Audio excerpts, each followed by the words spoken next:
ሰላም ለእናንተ ይሁን ቅዱሳን የአምላካችን የእግዚአብሔር ስም የተባረከ ይሁን።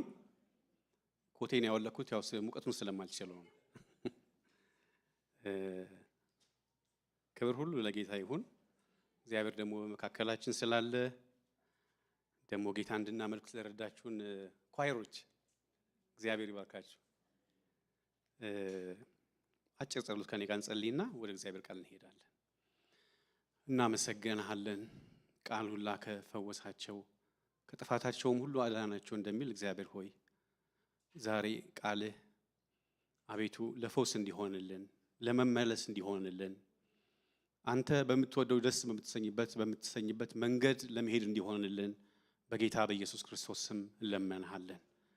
እግዚአብሔር ሆይ ቃልህን እንደ ማለፊያ ዜማ እንዳንሰማ ይልቁንም እግዚአብሔር ሆይ አንተ እንደምትናገራቸው ድምጽህን እንደምታሰማን ለሁላችንም እግዚአብሔር ሆይ በዛ መንፈስ በፊትህ እግዚአብሔር ሆይ ቁጭ ብለው የሚሰሙ ምንም ቆሜ የምናገረው በዚህ መንፈስ እግዚአብሔር ሆይ በፊትህ እንድንሆን ጸጋህን አብዛልን።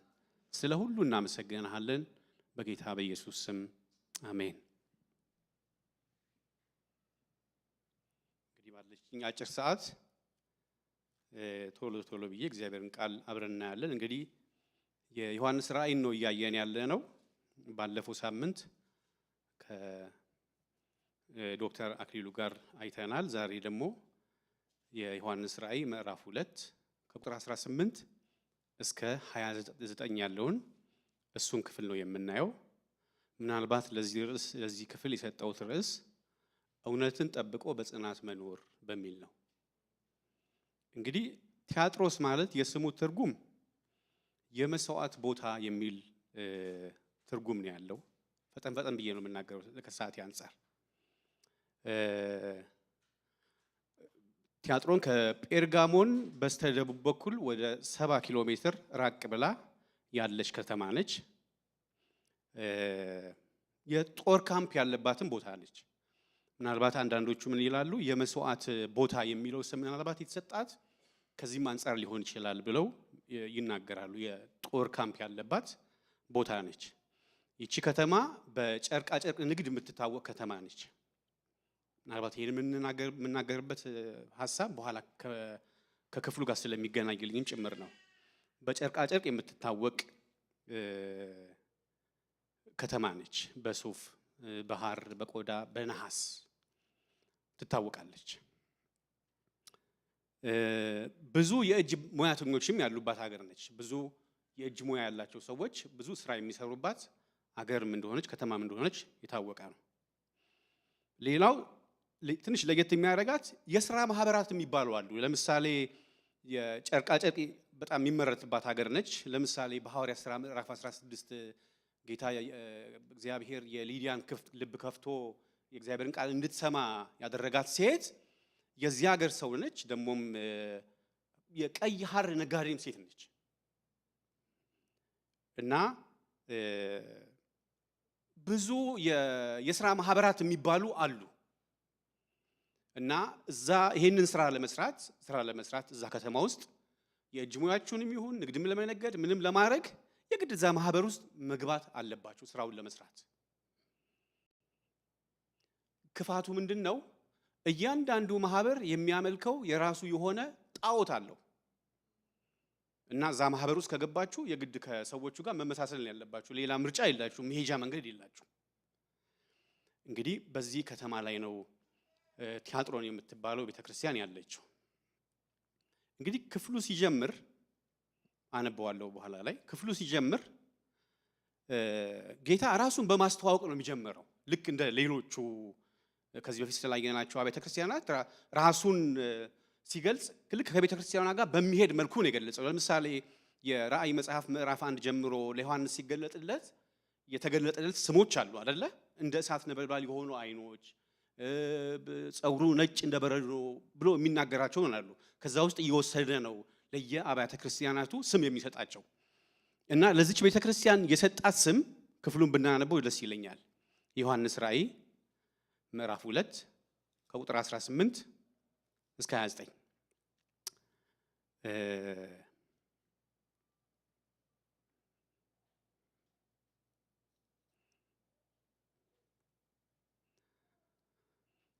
በቲያጥሮን ወዳለ ወደ ቤተ ክርስቲያን መልአክ እንዲህ ብለህ ጻፍ፣ እንደ እሳት ነበልባል የሆኑ አይኖች ያሉት በእቶን የነጠረ የጋለ ናስ የሚመስሉ እግሮች ያሉት የእግዚአብሔር ልጅ እንዲህ ይላል፣ ስራህንና ፍቅርህን እምነትህንም አገልግሎትህንም ትዕግስትህንም ከፊተኛው ስራ ይልቅ የኋለኛው እንዲበዛ አውቃለሁ። ዳሩ ግን ነቢይ ነኝ የምትለውን ባሪያዎቼም እንዲሰሱንና ለጣዖት የታረደውን እንዲበሉ የምታደርገውን የምታስተምረውን ያችን ሴት ኤልዛቤልን ስለ ተውካት የምነቅፍብህ ነገር አለኝ። ንስሐ እንድትገባ ጊዜ ሰጥኋት፣ በዝሙቷም ንስሐ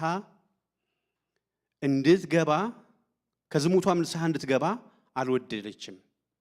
እነሆ በአልጋ ላይ እጥላታለሁ፣ ከእርሷ ጋርም የሚያመነዝሩትን ከስራዋ ንስሐ ባይገቡ በታላቅ መከራ እጥላቸዋለሁ፣ ልጆቿንም በሞት እገላቸዋለሁ። አብያተ ክርስቲያናት ሁሉ ኩላሊትንና ልብን የምመረምር እንደሆንኩ ያውቃሉ። ለእያንዳንዳችሁም እንደ ስራችሁ እሰጣችኋለሁ። ዳሩ ግን ይህን ትምህርት ለማትይዙ ሁሉ የሰይጣንን ጥልቅ ነገር እነርሱ እንደሚሉት ለማታውቁ ለእናንተ በታጥሮስ ለቀራችሁት እላለሁ፣ ሌላ ሸክም አልጭንባችሁም። ነገር ግን እስክመጣ ድረስ ያላችሁን ጠብቁ። ድል ለነሳውና እስከ መጨረሻው ስራዬን ለጠበቀ እኔ ደግሞ ከአባቴ እንደተቀበልኩኝ በአሕዛብ ላይ ስልጣን እንሰጠዋለሁ። በብረት በትርም ይገዛቸዋል፣ እንደ ሸክላ ዕቃም ይቀጠቅጣቸዋል። የንጋትንም ኮከብ እሰጠዋለሁ። መንፈስ ለአብያተ ክርስቲያናት የሚለውን ጆሮ ያለው ይስማ ይላል። እንግዲህ ጌታ ኢየሱስ ክርስቶስ እዚህ ጋር ራሱን የገለጸበት መንገድ በሶስት መንገድ ነው የገለጠው። የመጀመሪያው እንደ እሳት ነበልባል የሆኑ አይኖች ያሉት ይላል። እንዴት ያስፈራል! ምን ማለት ነው? አንዳች ነገር በፊቱ የማይሰወረው ማለት ነው። ሁሉን የሚያይ ሁሉ በፊቱ የተራቆተ ፍርዱ ትክክል የሆነ ደግሞ ቀጥተኛ የሆነ ሁሉን የሚያይ እንደ እሳት ነበልባል የሆኑ አይኖች ያሉት ነው የሚለው።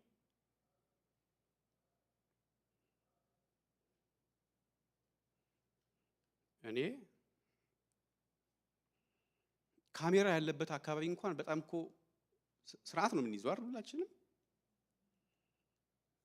እዚህ አካባቢ ካሜራ አለ ከተባለ አካሄዳችን ሁሉ የማንሄደው አካሄድ ነው የምንሄደው የዛን ቀን አይደል? በብዙ ጥንቃቄ በቃ እያንዳንዷ የምናደርጋት ነገር። እኔ የሆነ ፈተና ወስድ ነበርና ላፕታፕ ላይ እንትኑ ካሜራው በርቶ ምናምን ነው። እናንተ እንደዚህ ማለት ፈራ እንደዚህ ማለት ነው። እንድች እንዳልኩ አለቀች በቃ ካሜራ ፊት ማለት ነው። ምንም የማያደርጉኝ ሰዎች ፊት በጣም ባሰ ከተባለ ወርቃል የሚሉኝ ሰዎች ፊት ማለት ነው። በቃ አለቀ። የህይወት መጨረሻ ያልሆኑ ሰዎች ፊት ነው ይሄንን የተሸማቀቅኩት። ጌታ ግን ምን ይላል? እንደ እሳት ነበልባል የሆኑ አይኖች ያሉት ሁሉን የሚያይ ሁሉን የሚመረምር በፍጹም ከሱ ፊት ልንደበቅ የማንችል አይደለም። እንደውም በጣም ዝቅ እያልን እኮ ስናነበው እኮ ልብንና ኩላሊትን የሚመረምር ይላል። እንደሆንኩ እንዲያውቁ ይላል ስለ ቤተ ክርስቲያናት እንደውም ሲናገር። አንደኛ ራሱን የገለጸው በዚህ መንገድ ነው። ሁለተኛው በእቶን የነጠረ የጋለ ናስ የሚመስሉ እግሮች ያሉት ይላል። እንግዲህ በጊዜው ከነበሩ ማዕድናት መካከል ንጹህ ደግሞ ጠንካራ ከሚባሉት መካከል አንደኛው ነሐስ ነው። ቅድም ከዘረዘርኳቸው መካከል ከሚሸጡት ለንግድ ከሚቀርቡት መካከል እና ይሄ የሚያሳየው የእርሱን ጥንካሬ ወይ ደግሞ ንጽህና ወይ ደግሞ ቅድስናውን ለመግለጥ ተፈልጎ ነው ይሄ ሐሳብ የመጣው። በእቶን የነጠረ የጋለ ናስ የሚመስሉ እግሮች ያሉት የሚለው ጽኑ ስልጣኑም ደግሞ ፍርዱንም ያመለክታል። ሁሉን የሚገዛ የሁሉ ባለቤት እንደሆነ የሁሉ ምንጭ እንደሆነ የሚያሳይ ነው። ሶስተኛው ራሱን የሚገልጥበት መንገድ የእግዚአብሔር ልጅ ይላል አይደል? የዮሐንስ ራእይ ላይ ምዕራፍ 1 ላይ በነገራችን ላይ ዮሐንስ ራእይን በሙሉ ብታነቡት የእግዚአብሔር ልጅ የሚለው እዚህ ክፍል ላይ ብቻ ነው። የምዕራፍ 1 ላይ የሰው ልጅ ነው የሚለው። እዚህ ላይ ነው የእግዚአብሔር ልጅ ብሎ የሚነግረን። እንግዲህ በጊዜው ከነበረው እሳቤ አንፃር ማለት ነው፣ በጊዜው ከነበረው እሳቤ አንፃር የእንትና ልጅ መባል የአባቱን ባህሪ ሙሉ ለሙሉ እንደመውረስ ነው የሚቆጠረው። እገሌ እኮ የእንትና ልጅ ነው ሲባል በቃ ቁጭ አባቱን ነው በቃ ምንም የሚያሻማ ነገር የለውም። ለምሳሌ ዮሐንስ ወንጌል ምዕራፍ 5 ቁጥር 17 እና 18 ላይ ኢየሱስ ግን አባቴ እስከ ዛሬ ይሰራል እኔም ደግሞ እሰራለሁ ብሎ መለሰላቸው። እንግዲህ ሰንበትን ስለሻረ ብቻ አይደለም ራሱን ከእግዚአብሔር ጋር አስተካክሎ እግዚአብሔር አባቴ ነው ስላለ ስለዚህ አይሁድ ሊገሉት አብዝተው ይፈልጉ ነበር ይላል። አባቴ ይሰራል እኔም እስከ ዛሬ እሰራለሁ ስላለ እነሱ አሁን የሰሙት አሰማም እኛ እንደምንሰማው አይደለም። ራሱን ከእግዚአብሔር ጋር አስተካከለ የሚል እምነት ነው ያላቸው። ስለዚህ እዚህ ጋርም የእግዚአብሔር ልጅ ብሎ ራሱን ሲገልጥላቸው እነሱ ይገባቸዋል። እሱ ብቻ አይደለም፣ በግሪክ አፈ ታሪክ ዞስ የሚባል የሚያመልኩት ጣዖት አለ። ቴንክ ዩ ማሚ።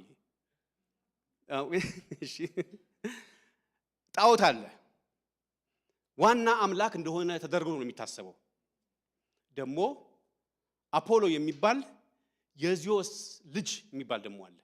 የዞስ ልጅ አፖሎ የሚባል እሱም እንደዛው የሚመለክ ፈጣሪ ነው ሁሉ የሚባል ማለት ነው። የሰማይም የነጎድጓድም የእንትንም ፈጣሪ ነው ተብሎ የሚታመን ማለት ነው። ኢየሱስ እየተናገራቸው ያለው ከዞስ ልጅ አፖሎ ይልቅ አይደለም ይላቸው፣ የእግዚአብሔር ልጅ ኢየሱስ በመካከላቸው አለ። እሱን ነው መልእክቱን የሚነግራችሁ። የዛኛውም ቢሆን የአፖሎም ቢሆን ፈጣሪው እኔ ነኝ ነው። የእግዚአብሔር ልጅ ሲል ኃይሉን፣ ስልጣኑን፣ ጉልበቱን ነው ጌታ ኢየሱስ ክርስቶስ እየገለጠ ያለው።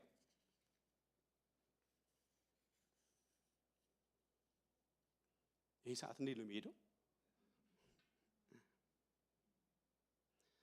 ከዛ ራሱን በዚህ መልክ ከገለጠ በኋላ ቀጥሎ የሚነግራቸው ደግሞ ጠንካራ ጎናቸውን ደግሞ ይነግራቸዋል። ደስ አይልም እንደዚህ አይነት ሰው? ዝም ብሎ እኮ እንክት የሚያደርግ ሰው አለ። ሲጀምር ራሱ አንተ እኮ ብሎ የሚጀምር ሰው አለ አይደል? ምንም ደግ ነገራችሁ የማይታየው ማለት ነው። አምላካችን ሲናገር ግን ደስ ይላል። ምንድን ነው የሚላቸው? ቁጥር 19 ላይ ስራህን፣ ፍቅርህን፣ እምነትህን፣ አገልግሎትህን፣ ትዕግስትህን ከፊተኛው ይህን ቃል ወደዋለሁ ከፊተኛው ስራ ይልቅ የኋለኛው እንዲበዛ አውቃለሁ። አይታችኋል? ወደ 5 ነገር ነው የሚናገረው። ስራህን አውቃለሁ ማለት እምነታቸው በስራ የተገለጠ ነው። ስራህን አውቃለሁ የሚላቸው እምነታችሁ ከስራ ጋር ነው የሚላቸው። ፍቅርህን ደግሞ አውቃለሁ ይላቸዋል ማለት ለእኔም ያላችሁን ፍቅር ደግሞ ለወንድሞቻችሁም ለእህቶቻችሁም ያላችሁን ፍቅር ደግሞ አውቃለሁ። ደግሞ እምነትህንም አውቃለሁ። በፈተና ውስጥ ኢየሱስን ይዘህ እንደቆምክ ደግሞ አውቃለሁ። አገልግሎትህንም አውቃለሁ ይላል ማለት ሌሎችን ለመርዳት ሌሎችን ለማገዝ ለቤተ ክርስቲያን ነገር በጣም እንደምደክም ደግሞ አውቃለሁ ይላል ጌታ።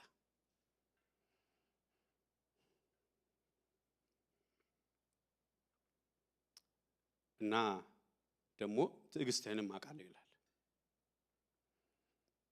በዛ ሁሉ መከራ ውስጥ ደግሞ ጸንቶ መቆማቸውን ደግሞ እሱንም አውቃለሁ ይላል። የሚገርመው ግን ከፊተኛው ስራ ይልቅ የኋለኛው እንዲበዛ አውቃለሁ ይላል። እንዴት ይገርማል! በመከራ ርዝማኔ ስራቸው፣ ፍቅራቸው፣ እምነታቸው፣ አገልግሎታቸው፣ ትዕግስታቸው አልደበዘዝም። እኔ ራሳችንን ማየት አለብን ብዬ ነው የማስበው። እንደውም እኛ እኮ ልበለው በጣም በእግዚአብሔር ቤት በጣም እየቆየን ስንሄድ እንደውም በጣም የምናስፈራ ሰዎች እኮ ነው የምንሆነው። ማለት በራሱ ቤተክርስቲያን ውስጥ መቆየት የሚያመጣው ለውጥ የለም አይደል? ባለፈው እንዳልኩት ገራጅ መቀመጥ መኪና ያደርግም እንደሚለው ያገሬ ሰው ቸርች ቁጭ ማለት ለውጥ አያመጣም አይደል? 30 20 ዓመትን ብንቀመጥ ምንም ለውጥ ልናመጣ አንችልም። እነዚህን ግን የሚላቸው ያኔ ሳቃችሁ ከነበረው ነገር ዛሬ ደግሞ ይሄ መልእክት ሲጻፍላቸው ስራቸው፣ ፍቅራቸው፣ እምነታቸው፣ አገልግሎታቸው ጨምሯል። እንደው ጌታን ያወቅን ቀን የነበረንን ልብ ታውቁታላችሁ? የእውነት ሰው አዝኜብሃለሁ ሲለን ድፍት የምንላት ጌታ እንዳይከፋው እንዳያዝን ማለት ነው። አሁን እኮ ወገን ጥቅሰን ያለን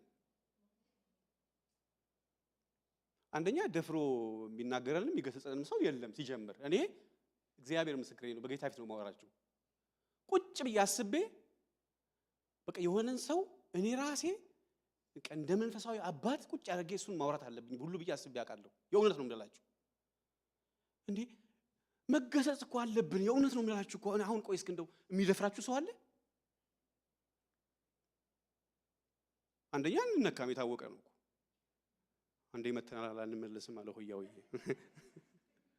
የእውነት በጣም ፍቅራችሁ ጨምረዋል፣ ስራችሁ ጨምረዋል፣ ትዕግስታችሁ ጨምረዋል። ይሄን እኮ የሚያበረታታቸው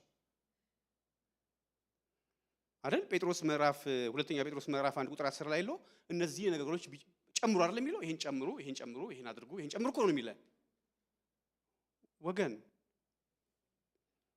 እኛ አጉዱል የተባልን የሚመስለው እንደው በእውነት እንደ እርግብ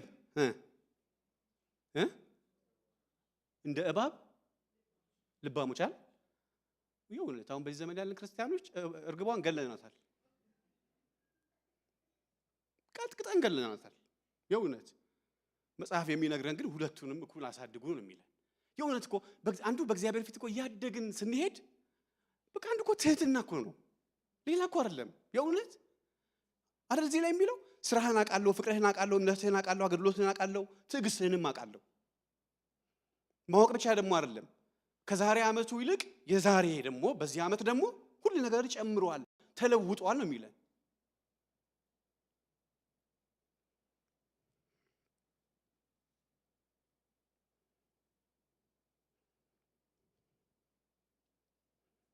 እዚህ ላይ ምን ብዬ ጽፌያለሁ መሰላችሁ? ሰው የሚጠቀምበትን እንጂ የሚወደውን አይጥልም ብዬ ጻፍኩኝ።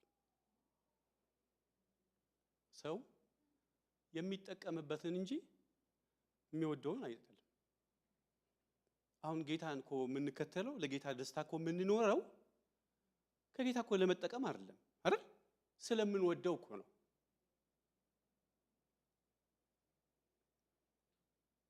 አይነ ስውር በመጀመሪያ ቀን አይኑ የበራለቀ ምን የሚያደርግ ይመስላችኋል?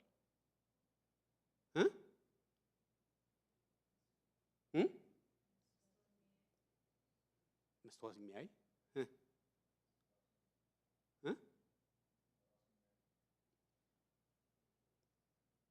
መጀመሪያ የሚያደርገው ዱላውን ነው የሚጥለው። ዱላውን የያዘው ወዶት ሳይሆን ስለሚጠቅመው ነው። የእውነት በእግዚአብሔር ፍቅር ከተነካን የምንሆነውን ሁሉ የምናደርገውን ነገር ሁሉ የምናደርገው እግዚአብሔር እንዲጠቅመን ሳይሆን ስለምንወደው ነው።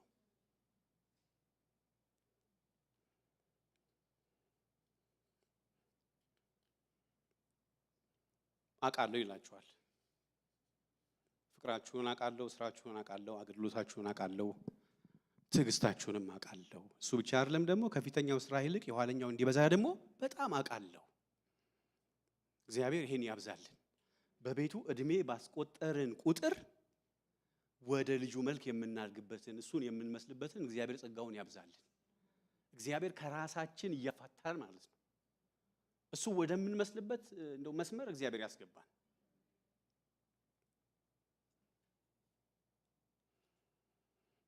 ከዛ ቁጥር 20 ላይ የሚናገረው ወቀሳ ነው። ቁጥር 20 እና ቁጥር 21 ላይ ወቀሳ ነው የሚናገረው። ቁጥር 20 እና ቁጥር 21 ላይ ዳሩ ግን ይላል ነብይ ነኝ የምትለውን ባሪያዎቼንም እንዲሰሱኑና ለጣዖት የታረደውን እንዲበሉ የምታስተምረውንና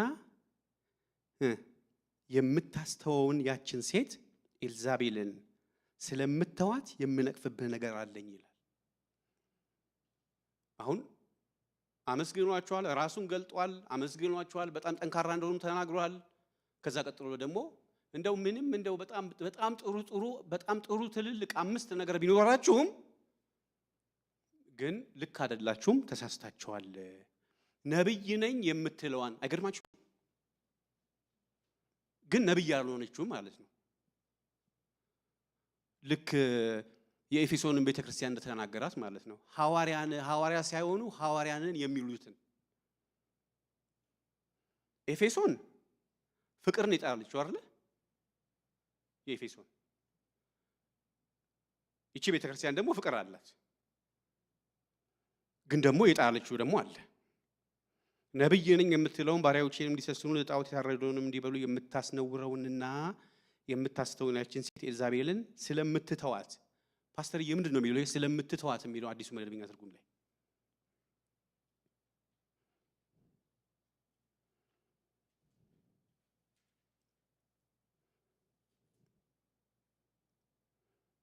ያችን ሴት ኤልዛቤልን ስለምትተዋት የምነቅፍብህ ነገር አለኝ።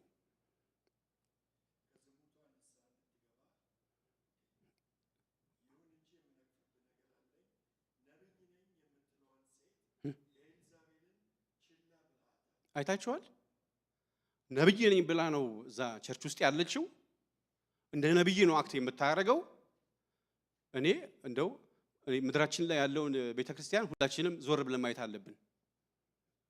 አብሶ ደሞኛ ኢትዮጵያን ለነብይ አንጀታችን ይንሰፈሰፋል። በእውነት አይደል? አብሶ አሜሪካን ሀገር ያሉ ሰዎች የእውነት ነው የምላቸው፣ የግል ዶክተርም የግል ነብይም አላቸው።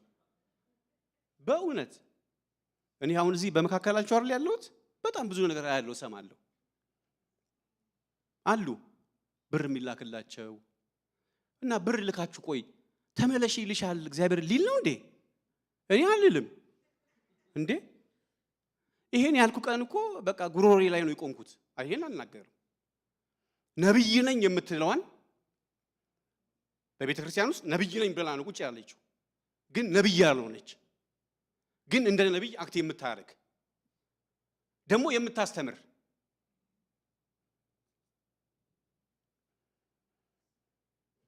የምታስተምረውንና የምታስተወውን ያችን ሴት ኤልዛቤልን ስለተውካት ይላል።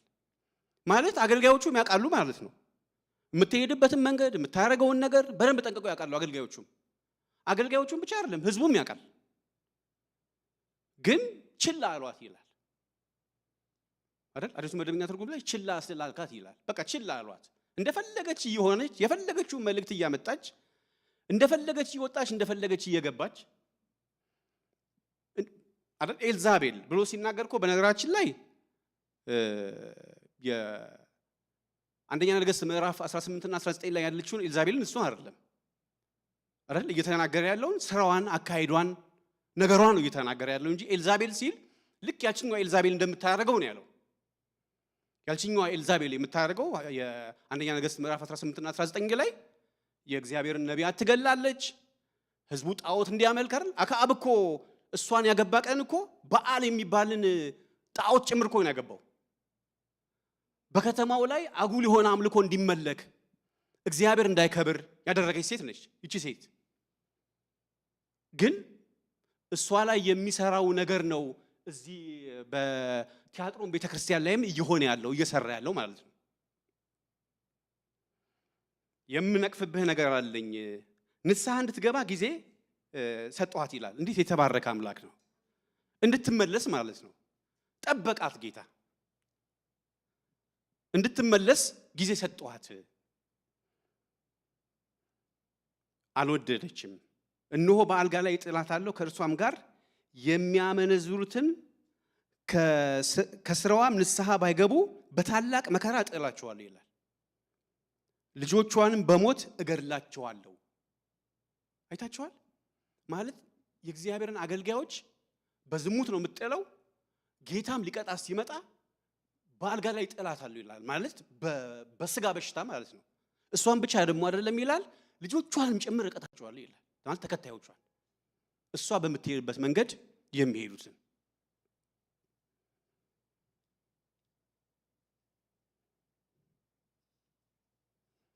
ስለዚህ እግዚአብሔር ያዘዘው በምንድን ነው?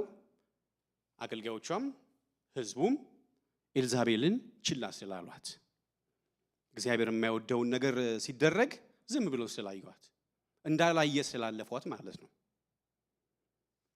አሁን የዚህ ዘመን አንዱን ችግር እሱ ነው ብዬ ነው ማስበው እኔ። ችላ ማለት መተው። አሁን እኛ የማይሆን ነገር ብናይ ደፍረን ሄደን ለጌታ ክብር ይሁን እንጂ ይሄ እየሄደበት ያለው መንገድ ልክ አይደለም ብለን የመናገር አቅሙ አለን፣ ጉልበቱ አለን ሁላችንም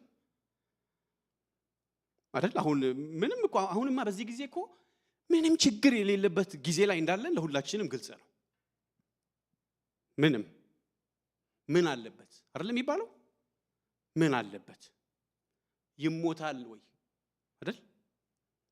ቄሱ እንዳሉት ይሞታል ወይ ሲል አዎ አፈር ትበላ እንዳሉት ይሞታል። አሁን ደሱ ነው የሚባለው አይደል? አማኝ ጭፈራ ቤት ከፍቶ እንደው ሰዎችን እንደው መጠጥ እየጠጡ በቃ ስራ ነው፣ ምን ችግር አለው? ሙያ ነው፣ ይሄንን ቢያደርግ የሚባልበት ዘመን ላይ ነው ያለነው። ትላንት ከሆነ አገልጋይ ሳወራ የሚገርም አለኝ ዳኒ፣ እኛ ቸርች አራጣ የሚያበድሩ ሰዎች አሉ አለኝ። እና ብዙ የሚያለቅሱ ሰዎችንም አውቃለሁ አለኝ ትናንት ሲያወራኝ። ቸርች ውስጥ ሙዚቃ የሚጫወት ሰው ምን አለበት? አንዳንድ ጊዜ በቃ ዝም ብሎ ዓለማውያን ያሉበት ቦታ ላይ ሄደው ሙዚቃ ቢጫወት ሙያ ነው፣ ምን ችግር አለው? አሁን ከነሱ ነው። ሰዓሊ ስዕል የሚሰል ሰው ዝሙት የሚቀሰቅስ ነገር እኮ ቢሰራ ምንም አይደለም ማለት ምን ችግር አለው? እንጀራው ነው ቢል አለበት። መኪና በእንትን ያወጣው፣ ቤት በእንትን የገዛው ምን አለ ይሄንን ቢያደርግ?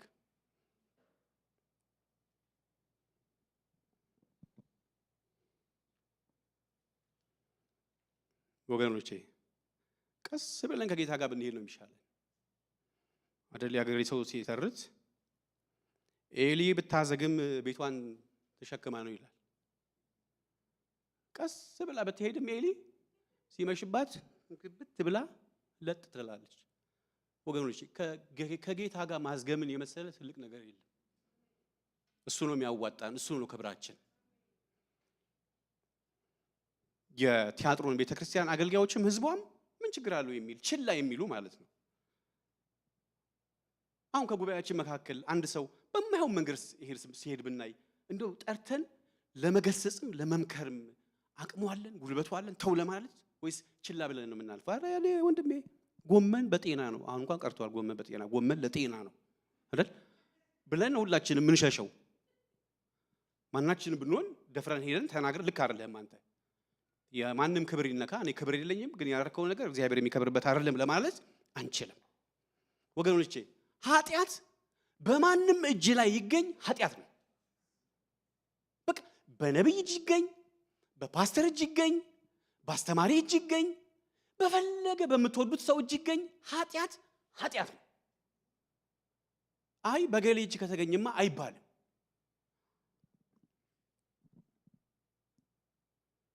አንድ 3-4 ደቂቃ ይሄን ብዬ ጨርሳለሁ። ለምሳሌ እዚህ ጋር ቁጥር ነው የምጽፈው ቁጥር ነው የምጽፈው። ከዛ አይታችሁ ተነግሩኛላችሁ።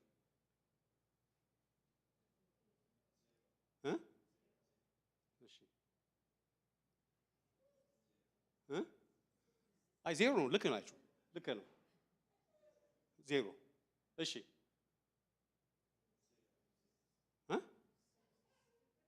አይደለ?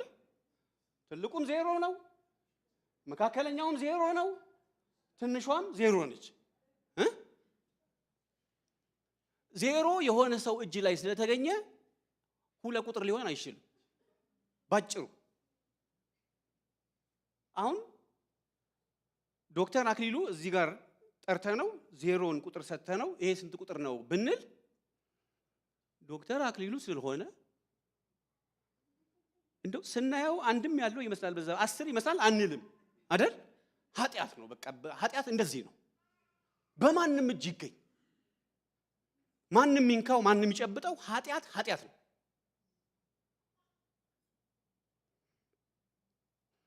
ባይሆን በአክብሮት ነው የምንነግራቸው አይደል? ትልቅ ሰዎች ከሆኑ ዜሮ ነገር ከተገኘባቸው ጋሼ ብለን ግን እንነግራቸዋለን።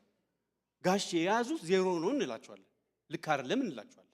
አክብረን ወደን እንነግራቸዋለን። ስለዚህ ባጭሩ ይሄን ብዬ ልጨርስ ካለኝ ሰዓት አንፃር ማጠቃለያ በፍቅርና በእምነት ጸንተን እንኑር። ክፍሉን ማንበብ እንችላለን ካስፈለገ። ለእያንዳንዳችሁም እንደ ስራችሁ እሰጣችኋለሁ። ዳሩ ግን ይህን ትምህርት ለማይታዘዙ ሁሉ የሰይጣንንም ጥልቅ ነገር እነርሱ እንደሚሉት ለማታውቁ ለእናንተ በተያጥሮ ለቀራችሁ ሁሉ እላለሁ፣ ሌላ ሸክም አልጭንባችሁም። ነገር ግን እስከመጣ ድረስ ያላችሁን ጠብቁ። ድል ለነሳው እስከ መጨረሻው ስራዬን ለጠበቀው ለታገሰው ለጸናው እኔ ደግሞ ከአባቴ እንደተቀበልኩኝ በአሕዛብ ላይ ስልጣን እሰጠዋለሁ። በብረት በትርም ይገዛቸዋል፣ እንደ ሸክላ ዕቃም ይቀጠቅጣል። የንጋትንም ኮከብ እሰጠዋለሁ።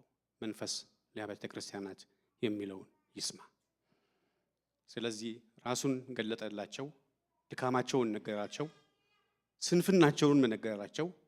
ደግሞ በዛ መካከል ደግሞ ጸንተው የቆሙ እግዚአብሔርን ያከበሩ ደግሞ ለነሱ ደግሞ የተገባላቸውን ቃል ነገራቸው። እስከ መጨረሻው ለጸና እሸልመዋለሁ ራሴን፣ የንጋት ኮከብ የሚለው ራሱን አይደለ እሸልመዋለሁ ብሎ ይናገራል።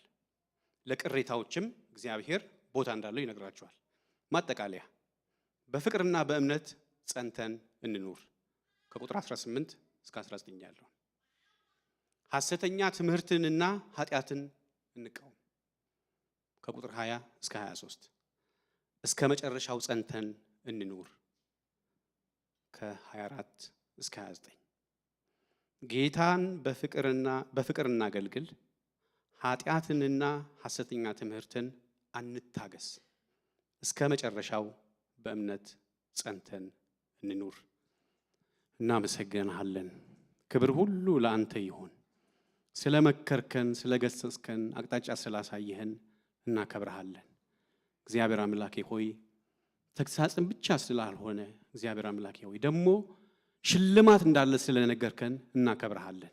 ኃጢአትን የምንጸየፍ እግዚአብሔር አምላኬ ሆይ በዚህ ዘመን ያለ በሽታ ቤታችን እንዳይገባ ምን ችግር አለው የሚል እግዚአብሔር ሆይ ምን አለበት የሚል እግዚአብሔር ሆይ እንዲህ ያለ በሽታ ከቤታችን ከዘራችን ከኑሯችን ሁሉ ላይ የተነቀለ እንዲሆን እንጸልያለን።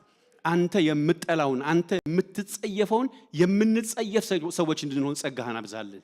ስለ ሁሉ እናመሰግንሃለን። በጌታ በኢየሱስ ስም አሜን።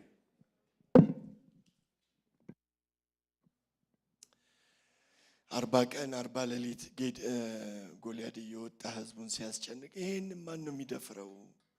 ማን ነው የሚመታው እያሉ ህዝቡ ይጨነቁ ነበር። እና ዳዊት መጣና መታው። ክብር ለእግዚአብሔር ይሁን። እና አንዳንዱ ነገር ይሄን ነገር ማን ነው የሚጥለው ብለን መፍራት የለብንም። እንደዚህ ቃሉ ሲመጣ እግዚአብሔር ሊመታው ስለወደደ ነው። አሜን። ሁላችንም ቆመን እንጸልይና እንጨርሳለን። አባት ሆይ እናመሰግናለን። ዛሬ የተነገረው የታወጀው የእውነት ቃል ልባችን ላይ መልካም መሬት መልካም አፈር እንዲያገኝ በኢየሱስ ስም እንጸልያለን። ጌታ ሆይ ቃሌ መዶሻ ነው፣ ቃሌ እሳት ነው ያልክ አምላክ መዶሻና እሳት ደግሞ ሲገናኝ ቅርጽ ያወጣል፣ ሰይፍ ይሰራል። እግዚአብሔር ሆይ ብረትን ያስተካክላል፣ ያጣምማል። እባክህ ዛሬ በቃል ወደኛ መጥተሃል። ጌታ ሆይ ከዚህ ፑልፒት ከኔ ከመሪዎች ከምእመናን ሁሉ ጀምሮ በውስጣችን መሰራት መስተካከል ጌታ ሆይ አንተ እንደወደድከው ሊሆን የሚገባ ነገር በሙሉ እንዲቀረጽ እንዲስተካከል እንጸልያለን። እናመሰግንሃለን። ባሪያህንም ቤቱንም ደግሞ ባርክ። እጆቻችንን አንስተን ቡራኬን ደግሞ እንቀበላለን። እግዚአብሔር ይባርካችሁ ይጠብቃችሁ። እግዚአብሔር ፊቱን ያብራላችሁ ሰላሙንም ደግሞ ይስጣችሁ። እግዚአብሔር ፊቱን ወደ እናንተ ይመልስ ደግሞም ይራራላችሁ። በአብና በወልድ በመንፈስ ቅዱስ አንድ አምላክ ስም አሜን አሜን አሜን። ተባረኩ ተባረኩ። አትቸኩሉ። የሚቀጥለው ቅዳሜ 1 o'clock ባርኪው ቦታ እንገናኛለን። ሐሙስም እንገናኛለንና በጌታ ሰላም መሄድ እንችላለን።